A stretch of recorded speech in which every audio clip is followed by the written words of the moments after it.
You know that feeling? When the ground just vanishes beneath you. Yeah. When a place you thought was totally safe suddenly isn't. That's kind of the feeling we're digging into today. We're doing a deep dive into the 2016 robbery in Paris, the one targeting Kim Kardashian. It really sent ripples everywhere, didn't it? Far beyond just the celebrity news cycle. Yeah, absolutely. And what we know, mostly, it comes from an Associated Press report. It details her testimony, in a Paris court. Right. But this isn't just a recap of a crime. We're trying to pull out the key stuff, what actually went down that night, the impact it had on her, and maybe the bigger picture question. What does this whole thing tell us about, well, fame, our digital lives, and feeling safe or not safe today? Okay, yeah. So let's set the scene. It's Paris, 2016. Fashion Week is in full swing. Right. The city's electric. And Kim Kardashian's in her hotel. She's, like, getting ready for bed. Seems so normal, so private. It really does. And it's that clash, isn't it? The ordinary moment completely shattered by, well, unexpected violence. That's what makes it so unsettling. So what was the first sign something was wrong? According to her testimony, it was this heavy stomping sound on the stairs just outside her room. And she didn't immediately think danger, did she? No, not at first. She apparently thought it might be her sister, maybe coming back with a friend. Fashion Week, people coming and going, totally logical assumption. Until the door bursts open. Exactly. And it's not her sister, it's masked men. That switch from feeling secure to immediate, intense threat must have been terrifying. Just instant fear. Yeah. The report mentioned she immediately tried to get help, grabbed for her phone. But couldn't dial. In that moment, the stress. She couldn't remember the French emergency numbers. Yeah. Her instinct was to call her sister, her bodyguard, but they overpowered her too quickly. Wow. And then things got physical fast. Very fast. Thrown onto the bed, hands zip-tied, gun pressed against her. And her plea. That was reported, right? About her kids. Yeah. Deeply human, just gut-wrenching. I have babies. I have to make it home. They can take everything. I just have to make it home. That primal thing, protect the kids. It really cuts through everything else. And her fear wasn't just about being robbed. Her testimony, it shows she genuinely feared for her life right then. Thought she might be raped, killed. That level of terror, it tells you how violent this felt. And then they moved her. To the bathroom, yeah. Taped her mouth shut. And apparently told her, stay quiet, you won't get hurt. God, can you imagine? Tied up, silenced, just alone with your absolute terror. The feeling of being completely powerless, it must have been just overwhelming. So while she's there, they're taking everything. That's the account. Over $6 million worth of jewelry, including that huge diamond ring, the one worth, what, $4 million? Yeah, something like that. The sheer value is staggering. It wasn't just a random grab. No, it points to a very planned, targeted operation. Okay, so the robbers leave. She's still tied up in the bathroom. For a bit. But then survival mode kicks in. She somehow rubs the tape off her mouth. Right.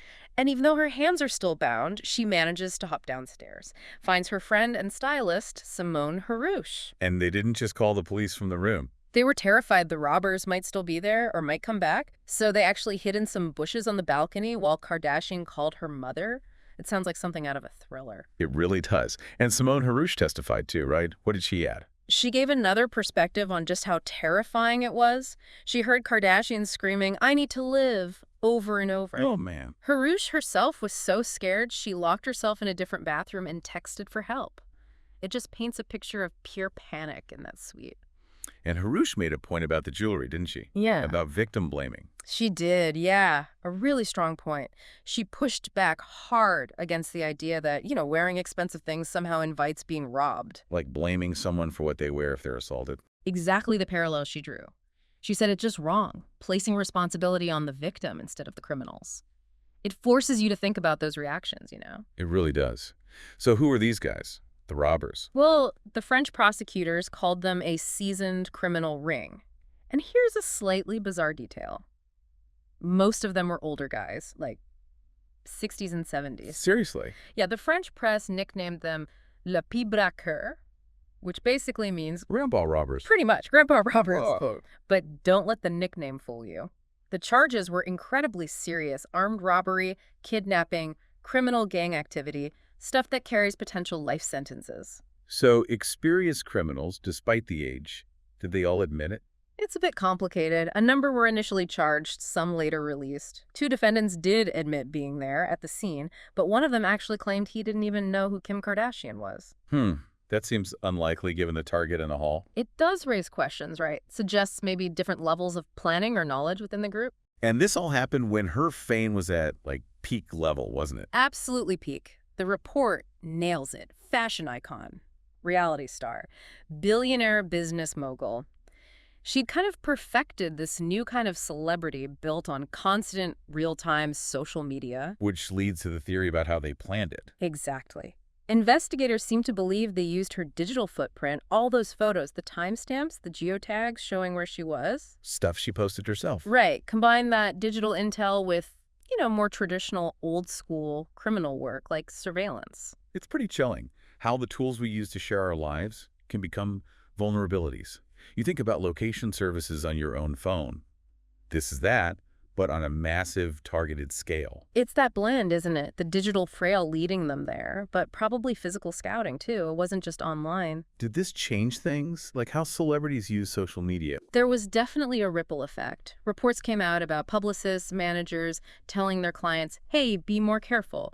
Maybe delay your posts, turn off location tags. Just think twice about sharing your exact whereabouts in real time. But initially, she faced some criticism herself, didn't she? About flaunting wealth. There was some of that talk, yeah. Which feels, I don't know, misplaced, especially as the details came out about how violent and terrifying it actually was. Public opinion seemed to shift more towards empathy then. Right. Though there's this interesting detail. She attended the trial in Paris, and she wore, reportedly, a very expensive diamond necklace, like $1.5 million. There was even a press release about it. Huh.